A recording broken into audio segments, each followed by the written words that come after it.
Shalom, selamat siang Bapak Ibu dosen dan teman-teman sekalian. Perkenalkan, nama saya Hanali Barasa. Saya mahasiswa SDTI Saida atau Sekolah Tinggi Teologi Injil dengan NIM 241204. Puji Tuhan, pada kesempatan ini saya akan presentasikan topik eskatologi pribadi dan kedatangan Kristus yang kedua kali. Topik ini membahas tentang hal-hal terakhir dalam kehidupan manusia seperti kematian, kehidupan setelah kematian, serta pengharapan orang percaya akan kedatangan Yesus Kristus.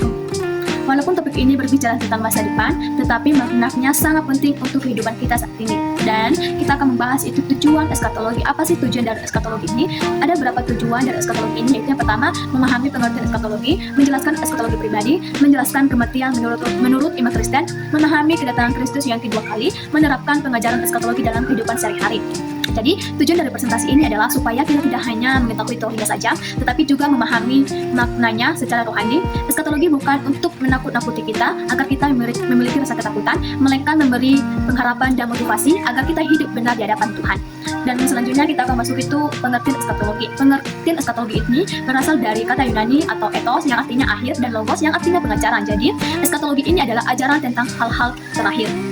Eskatologi adalah cabang teologi yang membahas peristiwa-peristiwa terakhir. Banyak orang mengira eskatologi hanya tentang kiamat, padahal sebenarnya eskatologi juga membahas kehidupan manusia secara pribadi setelah kematian. Karena itu, eskatologi sangat dekat dengan kehidupan kita, sebab setiap manusia pasti akan menghadapi kematian.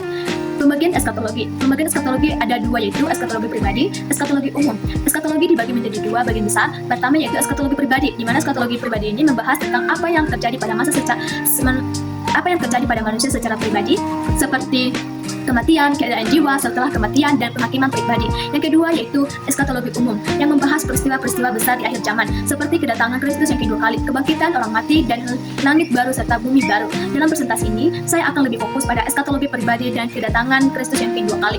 Eskatologi pribadi membahas akhir hidup manusia, kematian, keadaan setelah kematian, penghakiman pribadi. Eskatologi pribadi menolong kita memahami bahwa hidup di dunia ini tidak akhir pada kematian. Menurut iman Kristen, kematian bukanlah akhir segalanya, melainkan pintu menuju kehidupan kekal. Jadi karena itu, hidup manusia di dunia ini sangat berharga dan bermakna, sebab dipertanggungjawabkan di dalam hadapan Tuhan. Kematian menurut iman Kristen berpisah tubuh dan jiwa, tubuh kembali menjadi debu, jiwa kembali kepada Allah. Menurut iman Kristen, kematian adalah berpisah antara tubuh dan jiwa. Tubuh manusia akan kembali ke tanah, tetapi jiwa tidak musnah. Kematian bukan hukuman terakhir, melainkan bagian dari rencana Allah bagi orang yang percaya. Kematian adalah jalan menuju persekutuan yang kekal dalam Tuhan. Ayat Alkitab pendukungnya itu adalah Pengkhotbah 12 ayat 7, dan debu kembali menjadi tanah, seperti semula, dan roh kembali kepada Allah yang mengaruniakannya.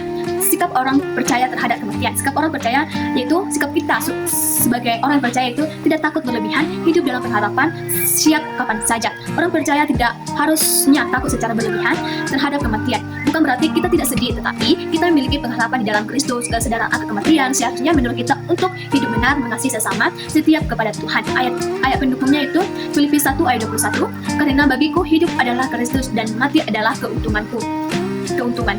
Kedatangan Kristus yang kedua kali. Kedatangan Kristus yang kedua kali yaitu janji Tuhan Yesus akan terjadinya dengan pasti, tidak diketahui waktunya.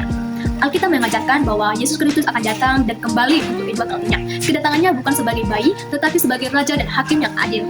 Walaupun kita tidak tahu kapan hal itu terjadi, kepastian kedatangan Kristus adalah pengharapan terbesar orang percaya. Ayat Alkitab yaitu Matius 24 ayat 44, sebab itu hendaklah kamu juga siap sedia, karena anak manusia datang pada saat yang tidak kamu duga. Makna kedatangan Kristus: penghakiman, keselamatan bagi orang percaya, keadilan Allah dinyatakan. Kedatangan Kristus memiliki makna yang sangat besar bagi orang percaya. Ini adalah hari pengharapan dan keselamatan. Namun, bagi mereka yang menolak Tuhan, ini adalah hari penghakiman. Karena itu, iman kepada Kristus sangat menuntut masa depan kekal manusia. Jadi, aplikasi yang saya ambil dari eskatologi ini adalah hidup kudus, setiap dalam iman, bertanggung jawab atas hidup. Eskatologi bukan hanya pengetahuan, tetapi harus diterapkan. Kesadaran akan kematian dalam kedatangan Kristus seharusnya membuat kita hidup lebih sungguh-sungguh, menjaga iman, menghindari dosa. Ayat Alkitab itu 2 Petrus 3 ayat 11, jika segala sesuatu ini akan hancur secara demikian, betapa suci dan salehnya kamu harus hidup.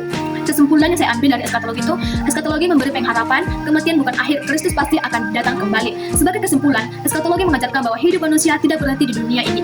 Kematian bukan akhir, dan kedatangan Kristus adalah pengharapan terbesar orang percaya. Karena itu, marilah kita hidup dengan iman, kesetiaan, dan kesiapan setiap hari.